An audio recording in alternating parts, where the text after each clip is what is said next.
আলাইকুম ওয়া রাহমাতুল্লাহি ওয়া বারাকাতুহু।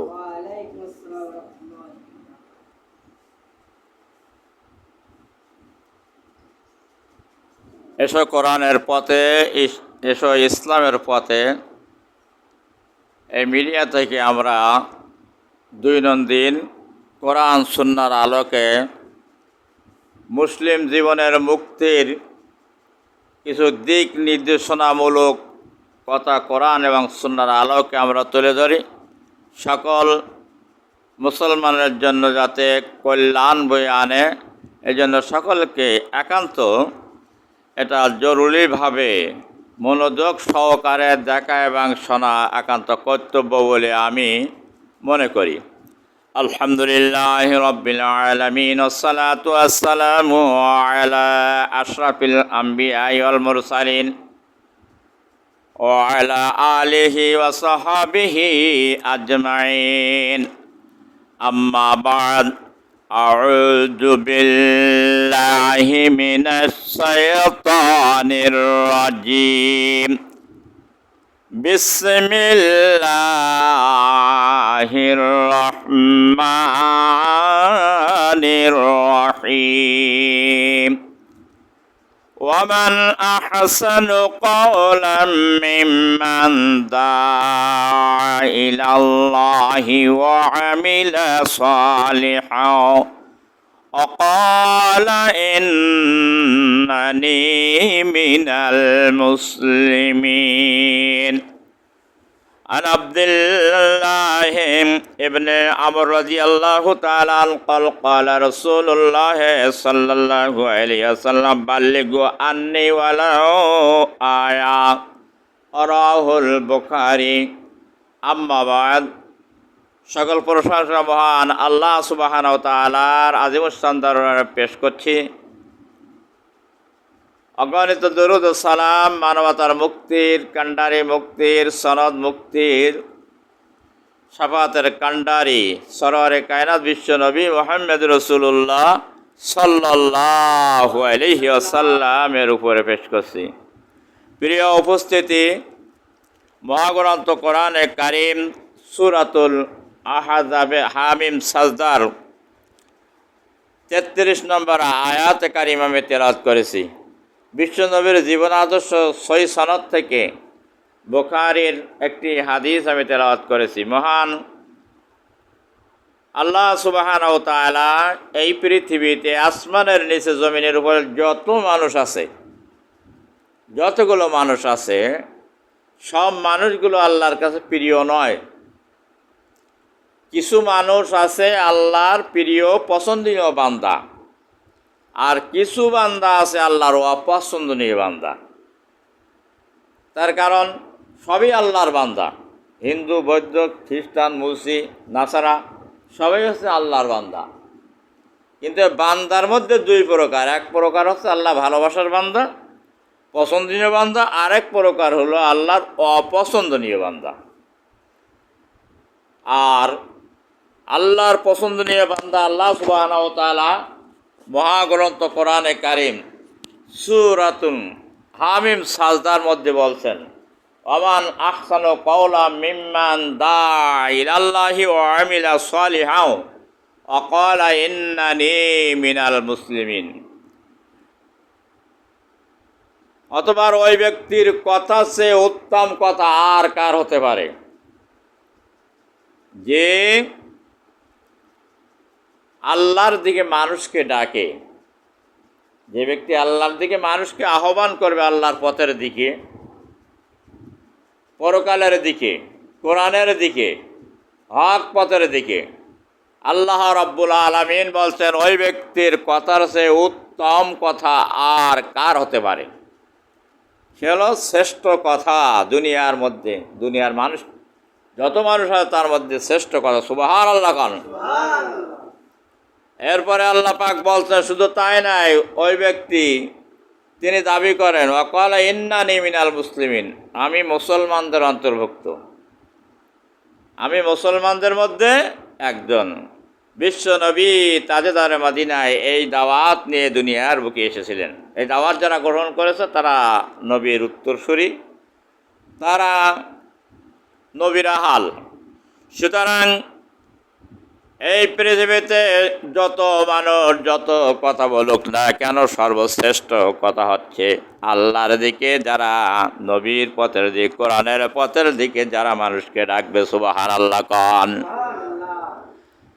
শুধু তাই নাই, মহান আল্লাহ রাব্বুল আলামিন সূরাতুন নাহলের 125 নম্বর আয়াতে বলছেন, উদু ইলা সাবিলি রাব্বিকা বিল হিকমাতি ওয়াল মাউইজাতিল হাসানাতি ওয়াজাদিলহুম বিল্লাতি হিয়া আহসান।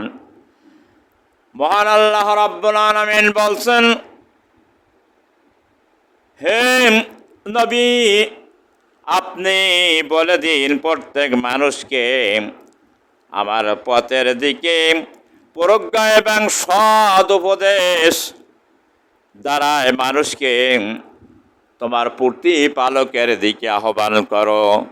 তোমার পরওয়ারদিগার, তোমার রব, তোমার স্রষ্টার পথের দিকে মানুষকে সৎ উপদেশ দিয়ে মানুষকে আহ্বান করো, মানুষকে ডাকো এবং তাদের সাথে সম্ভব হলে তাকে সৎ আলোচনা করো, প্রাঞ্জল ভাষায় তাদের সঙ্গে কথা বলো। আমার পক্ষ থেকে এই দায়িত্ব আপনাকে দিলাম। আপনি মানুষকে আমার পথের দিকে ডাকুন, উত্তম নসিহত দিয়ে, প্রাঞ্জল ভাষা দিয়ে, সৎ উপদেশ দিয়ে। মানুষকে জোর করে জবরদস্তি করে কোনো মানুষকে ইসলাম গ্রহণ করানো যায় না, আল্লাহর প্রেমিক বানানো যায় না, আল্লাহ গোলামও বানানো যায় না, পরকালমুখী করানো যায় না।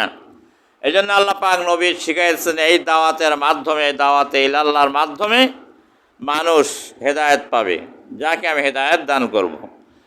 শুধু তাই না, মহান আল্লাহ রাব্বুল আলামিন সূরাতুল মায়েদার ৬৭ নম্বর আয়াতে কারিমায় বলেছেন, ইয়া আইয়ুহার রাসূলু বাল্লিগ মা উনজিলা ইলাইকা মির রাব্বিকা ফাইল্লাম তাফআলু ফামা বাল্লাগতা রিসালাতাহু আল্লাহু ইয়াসিমুকা মিনান নাস। সুবহানাল্লাহ কন। আল্লাহ সুবহানাহু ওয়া তাআলা বলতেন, হে আমার হাবিব, তোমার প্রতিপালকের নিকট হইতে তোমার প্রতি যা আমি নাজেল করেছি এবং যা কিছু আমি অবতীর্ণ করেছি তা মানুষের কানে পৌঁছায় দাও, তা প্রচার করো। যদি তা প্রচার না করো তাহলে তুমি তোমার দায়িত্ব পালন করলে না, আর মানুষের ক্ষতি এবং মানুষের দুষ্কারিতা থেকে, শত্রুতা থেকে আমি তোমাকে রক্ষা করব। আল্লাহ পাক নবীকে বলছেন, নবী, আপনার উপরে আমি যা নাজেল করেছি তা মানুষের কানে পৌঁছে দিন, এই দায়িত্ব আছে আপনার। সুতরাং যদি আপনি এই দায়িত্ব যদি পালন না করেন তাহলে নবুয়তের দায়িত্ব পালন হবে না।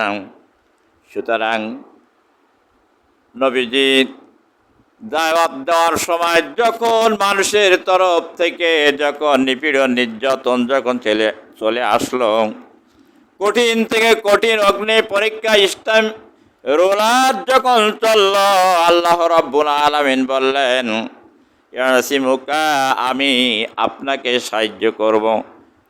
এই জন্য বন্ধুগণ, নবীর তরিকায় চলতে গেলে, নবীর উম্মত বলে দাবি করতে গেলে কঠিনভাবে জীবনযাপন করতে হবে বন্ধুরা আমার।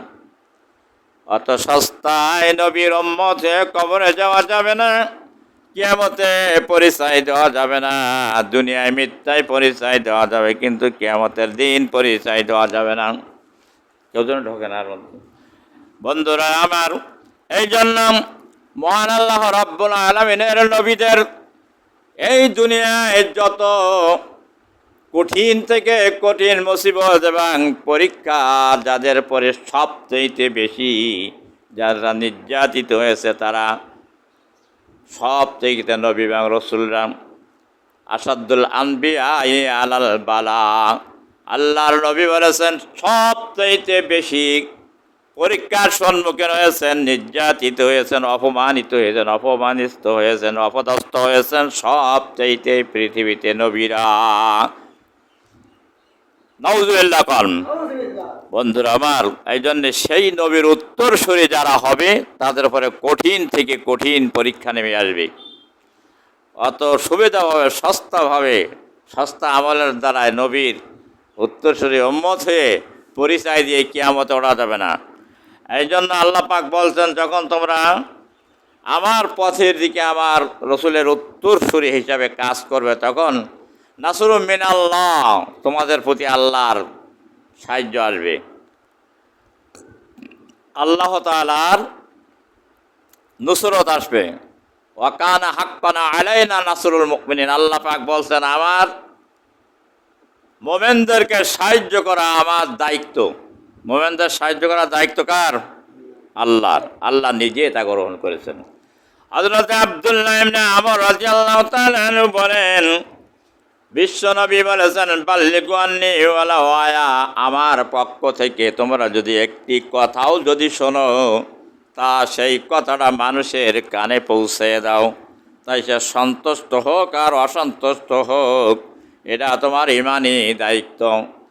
যদি কোনো ব্যক্তি আল্লাহ এবং তার রাসূলের পক্ষ থেকে কোনো সত্যকে জানার পরে যে গোপন করে, ওই ব্যক্তি সবচেয়ে এই পৃথিবীতে আসমানের নিচে জমিনের উপরে হলো বড় জালেম। নাউজুবিল্লাহ কন।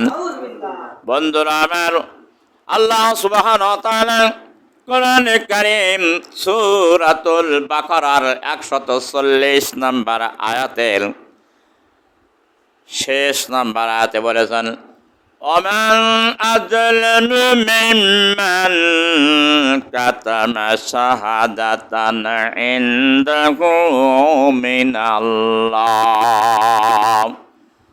আল্লাহর পক্ষ থেকে সত্য আসার পরেও যে জানার পরে যে গোপন করল, ওই ব্যক্তি সবচাইতে বড় জালেম, বড় অত্যাচার, সবচাইতে আল্লাহর কাছে সে বড় জুলুমকারী। হককে যারা গোপন করে, চিৎকার মেরে বলেন নাউজুবিল্লাহ। আল্লাহ সুবহানাহু ওয়া তাআলা আমরা যারা আল্লাহর বান্দা বলে পরিচয় দেব, আল্লাহর প্রিয় বান্দা হতে পারে। আল্লাহর প্রিয় বান্দা হতে গেলে উত্তম কথাগুলো বলতে হবে, কোরআনের কথাগুলো।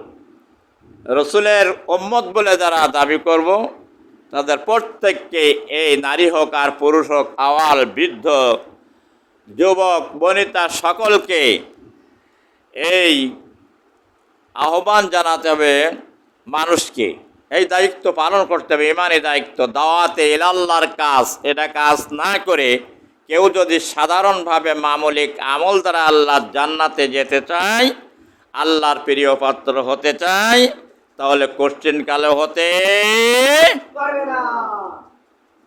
এই জন্য আসুন প্রত্যেকে আল্লাহ পাক সুবহানাহু ওয়া তাআলা আমাদের প্রত্যেককে বোঝার তৌফিক যেন দান করেন। আমরা যেন আয়াতে কারিমা এবং হাদিসের আলোকে আমরা আমাদের জীবনে যেন আমল করতে, বাস্তবায়ন করতে পারি, কথাগুলো যেন মানুষের কানে যেন পৌঁছায় দিতে পারি, বিভিন্ন লাইক এবং ভিডিওর মাধ্যমে এবং বিভিন্ন শেয়ারের মাধ্যমে আমরা কথাগুলো যেন আমাদের সকল বন্ধু বান্ধব, মোমেন ভাই বোনদের কাছে পৌঁছায় দিতে যেন সক্ষম হয়। ওমা আলাইনা ইল্লাল বালাগ। আসসালামু আলাইকুম ওয়া রাহমাতুল্লাহি ওয়া বারাকাতুহু।